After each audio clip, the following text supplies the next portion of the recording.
Sitwasyon sa Senado, merong nagra-rally sa labas, kaugnay ng wage hike, kaugnay ng PhilHealth, at kaugnay ng impeachment. Inatasan ko na ang Sergeant at Arms na tiyakin na magiging ligtas lahat na makikilahok sa mapayapang pagprotestang ito na ginagalang, siyempre, at nirerespeto namin dahil karapatan nila yan sa ilalim ng saligang batas. Pero pinatitiyak ko kasabay nun na hindi kami makakaapekto sa mga motoristang dadaan sa Jokno, gayon din sa mga empleyado at bisita na pupunta, papasok at lalabas ng Senado. Sir, ay update sa resolution. Meron bang nakafile? Wala pa rin ako nakikita ang resolusyon. Yung binanggit, yung nilabas yung resolusyon. Kayo naman ang naglabas nun, hindi naman ang Senado. So, hanggat walang fina-file, wala naman kaming actionan o ma-actionan. Sir, merong nilabas na timeline, proposed timeline sa Senator Tolentino that will essentially abbreviate the trial and have a judgment by June 3rd. Bagay yan ang dapat pagpasahan ng impeachment court at hindi ng Senado at hindi ako o siya. Mapag-uusapan lamang yan kapag na-convene ang impeachment court dahil desisyon ng impeachment court yan. Pero may kling sagot siguro, paano ba at bakit ba naging objective na paikliin, pabilisin ang trial? Hindi ba dapat protektahan natin ang karapatan ng magkabilang panig, ang nasasakdal at ang prosecution, na mabigyan sila ng sapat na panahon na ipresenta ang kaso nila upang sa gayon may basehan ang pagpapasya ng mga senator judges pagdating ng panahon? Sir, wala kayong pressure na nararamdaman considering yung open letter sa inyo ng UP Law School, De La Salle, San Sebastian, na lahat ho nananawagan sa inyo na immediately action na itong impeachment case? Nasan sila nung hindi naman ginawa yan ng Senado noon? 3 impeachment complaints lamang ang nakarating sa Senado. Una, yung kay dating Chief Justice Corona. Hindi kay dating Pangulong Estrada. Sumunod yung kay dating Chief Justice Corona, tapos yung kay dating Ombudsman Gutierrez. 3 lamang. Walang ibang impeachment na nakarating pa sa Senado.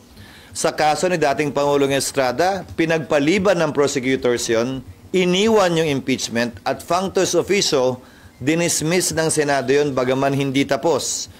Yung kaso ni Chief Justice Corona, pinagpasahan ng Senado. Yung kaso ni Ombudsman Gutierrez ay dinismiss ng Senado bago pa mag-trial dahil nagbitiw siya.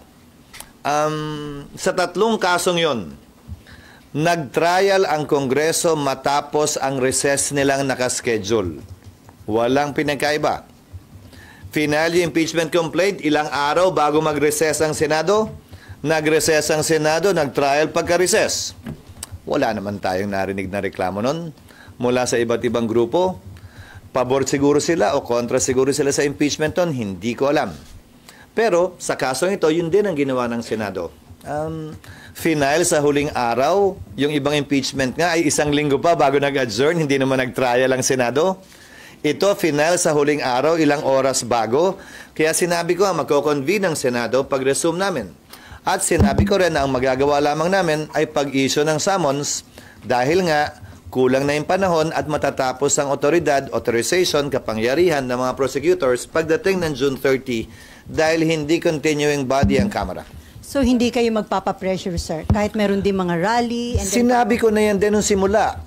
Sinumang pabor sa impeachment o kontra sa impeachment, sinumang pabor kay VP Sara o kontra sa kanya, hindi ko papakinggan. Gagawin ko kung anong tama, nararapat at ayon sa konstitusyon at batas, ayon sa aming tingin. Kung ano ang tama. Hindi porkit pabor sila sa impeachment at ayaw nila kay VP Sara at gusto nilang matanggal si VP Sara, mamadali na namin at susundin namin sila. Sa kabilang banda, yung mga ayaw naman, hindi rin naman namin papatagalin ang proseso. Susundan namin yung proseso, sino man ang mapaboran, sino man ang matamaan, sino man ang masaktan, sino man ang mabenepisyohan nung proseso yun na ginawa at sinundan kahit ng mga naunang impeachment. Pero kanilang paniwagan, i-fulfill ninyo yung constitutional duty pagdating sa impeachment. Ang gusto nila, madaliin namin yung aming constitutional duty. Gagampan na namin yun, pero hindi sa oras na gusto nila porkit nagmamadali sila. Wala namang nagsabing hindi namin gagampanan yun dahil sabi ko nga, proseso ito na dapat sundan at sinusundan.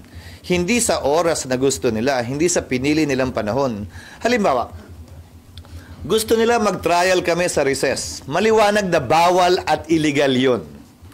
Kung sinunod namin sila sa kagustuhan nila, edi nagkaroon pa ng dagdag na bala sa ang nasasakdal si VP Sara, maaaring iyakyat na naman sa Korte Suprema at maging problema na naman nating lahat. Hindi dahil mapapaboran siya o hindi siya mapapaboran, pero dahil magkakaroon ng constitutional crisis kung saan maaaring pigilan ng Korte ang Senado sa sinimulang trabaho niya. SP, di ba yung Constitution po mismo nagsabi na madali? Sinabi yung forthwith shall proceed forthwith. Oo, pero ulitin ko, forthwith pa rin naman yung konstitusyon nung hindi nag-trial ang Corona, ang Estrada, at ang Gutierrez. Tapos, Hindi naman nagbago yung provision ng konstitusyon, yun pa rin. Nagreklamo ba kayo? Nagreklamo ba sila? Wala naman. Siguro, dahil tutol sila sa impeachment. Hindi ko alam. Pero tutol ka man o pabor, dapat pareho mag-apply at pantay na mag-apply ang rules. Ngayon, kung sasabihin mo rin yan, pues anong posisyon at lugar ng Kamara, ulitin ko. Sila hindi nila sinunod, hindi yung salitang forthwith, kundi yung salitang immediately. Ang sasagutin mo sa akin sila yun, tapos na yun . Hindi ganun yun. Tama kung tama ang proseso, mali kung mali ang proseso, merong pinagdaan ng proseso sa Kamara, meron din pagdadaan ng proseso ang Senado. Kung sila, inupuan nyo ng matagal, base sa kanilang diskresyon, wala naman silang narinig sa amin, ganon din siguro dapat sila pagdating sa kapangyarihan at prerogative ng Senado sa ngayon. SP, para sa inyo, walang undue delay na nangyayari sa kaso ng... Ang pwede lamang makapagsabing may ginawang mali ang Senado kung sakasakali, kaugnay ng legal na bagay ay Korte Suprema. Ang pwede lamang makapagsabi na tama o mali ang sinuman sa panahong ito ay kasaysayan. Hindi naman ito paramihan lamang ng opinyon. Ang final arbiter ng lahat ng legal na katanungan ay ang Korte Suprema kung sakasakali. At hanggang sa ngayon, nakabinbin pa ang kaso sa Korte Suprema, yung mandamos in particular na inuutusan sana kami na mag-trial na agad maski na bakasyon kami. So sir, on June 11, ina-assure nyo na mangyayari yung pag-convene nyo as impeachment court? Yon ang nakalagay sa schedule namin. Yon ang binabalak kong gawin. Pero gaya ng sinabi ko, lahat ng bagay ay dadaan sa motion. Lahat ng bagay ay dadaan sa plenary action.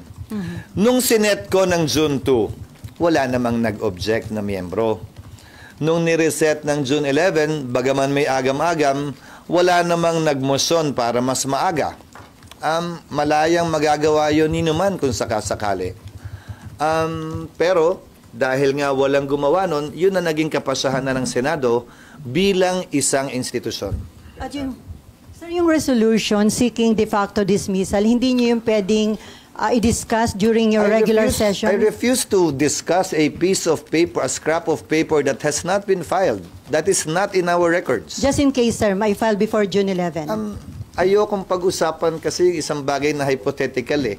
Kung may mag-file man ng kung anumang motion o resolusyon at hihilingin nilang pag-usapan at pagdebatihan, pag-uusapan at pagdedebatihan namin yon sa plenaryo. Sir, sabi ni Sen Coco, magpatawag na daw po kayo ng all-member. Hindi ako sang-ayon sa all-member caucus dahil hindi ako sang-ayong pag-usapan ito sa loob ng isang kwartong walang nakakarinig. Mas gusto ko pag-usapan ito sa plenaryo, pagdebatihan ito sa plenaryo, pagbotohan ito sa plenaryo. Wala kaming tinatago at wala akong nais itago ang Senado kaugnay sa bagay na ito. Ang caucus ginagawa lamang yan dahil may mga usapin at pag-uusap o salita na hindi pwedeng marinig ng publiko. Naniniwala ko kaugnay sa bagay na ito. Lahat ay pwede at dapat marinig ng publiko at anumang pagpapasya, kailangan padaanin sa botohan para on the record, para magamit ding basa nito ng mga susunod at darating pang Senado sa kinabukasan. Sir, si SP, dating... Sir. Sir, ang mga ikinadidismaya kasi is, number one, hindi na nga daw nag-trial nung February. Of course, meron kayong explanation for that. Tapos, sinet ninyo ng June 2, hindi pa natuloy, minove to June 11. And then, meron pong lumabas na mga yung resolution, and then merong for the dismissal, and then merong statement like si Senator Tolentino na functionally dismissed pag nagtapos ang 19th Congress. So, nandun yung ano kasi... Putulin muna kita. Sige Hindi ako sang-ayon kay Senator Tolentino sa bagay na yan. Sinabi ko na yan noon. Ang paniniwala ko at ang tingin ko, tatawid ito. Pero itong opinion to, mula sa 19th Congress ay hindi pwedeng i-bind ang 20th Congress. Kailangan pagpasahan muli yan ng 20th Congress. Maalala nyo, February 6, isang araw matapos finaling ng impeachment, sinabi ko na ang mga mangyayari at wala akong tinago. Diba, sabi ko, pag-resume namin, kami ite-take up ito. Ang magagawa lamang namin dahil sa mga requirement ng panahon para makasagot ang nasasakdal, malamang summons lang, baka makapag-pre-trial kami. Baka maaprubahan namin yung rules namin. Hindi ba? At sinabi ko na rin na may mga president sa United States na tumatawid ito. At marahil dito sa Pilipinas, ang isang president ay yung SET, na kung saan yung mga kaso ng Senate Electoral Tribunal tumatawid ng susunod na Kongreso. Yung kaso. Dahil 6 na taon yung pinoprotesta. Wala pang pasya ang Korte Suprema kaugnay sa bagay na ito. Pero may ilang basehang pwedeng gamitin para pakita at patunayan at i-assert, ilaban na ito'y tatawid. Dahil na rin nga sa prinsipyo, sa batas, na anumang sinimulan ay dapat tapusin. And then SP kasi ang siguro ikinadidismaya or pinagpoprotesta din ngayon is yung kawalan ng certainty na magko-convene kayo sa impeachment court. Can you give that guarantee, sir? Na tuloy sa June 11? Ginagalang ko yung pagkadismaya nila. Ang karapatan nila yon. Pero hindi porkit nadidismaya sila, sino man sila, at hindi porkit nagmamadali sila at gigil na gigil at gustong-gusto nila to, susunod kami bagaman labag ito, hindi lamang sa konstitusyon at sa batas, pero sa pagpapasya ng Senado kaugnay sa mga dapat naming ipasa. Sumulat ako kay Speaker Romualdez kaugnay sa pagpapaliban ng impeachment, pagbasa ng impeachment articles dahil sa LEDAC namin. Nais kong sabihin na karamihan sa mga panukalang batas na yon ay naihabol na namin makalipas itong linggong to. Banggitin ko ang ilan, ang Right of Way Act, third reading today, ang 99-year lease, mararatify namin mamayang hapon, ang SEMEPA, pinirmahan na ng Presidente, ang Mining Act, hopefully matapos ang BICAM ngayon o bukas para mapirmahan na rin, ang Judicial Fiscal Autonomy, third reading din namin ngayong araw na ito, ang denatured bill ay maaprubahan din namin sa araw na ito. Last week ay inaprubahan namin ang Bicameral Conference Committee ng Livestock Bill. Naaprubahan din namin. Aaprubahan din namin sa araw na ito ang Nuclear Bill, ang framework na mag-establish ng pagkakaroon ng nuclear energy dito sa ating bansa. Ito third reading din namin ngayon ang Anti-Pogo Bill ayon sa nabanggit ko, ang Virology Act. At gayon din humigit kumulang 50 local bill na bagaman hindi importante sa mata ng marami, ay importante sa mga lokalidad kung saan ito makaka-apekto. Magagawa na namin lahat yan sa araw na ito. Baka may sumobra ng konti hanggang bukas. So meron kaming sapat na panahon para gawin ang ibang mga bagay pa, kabilang na ang impeachment.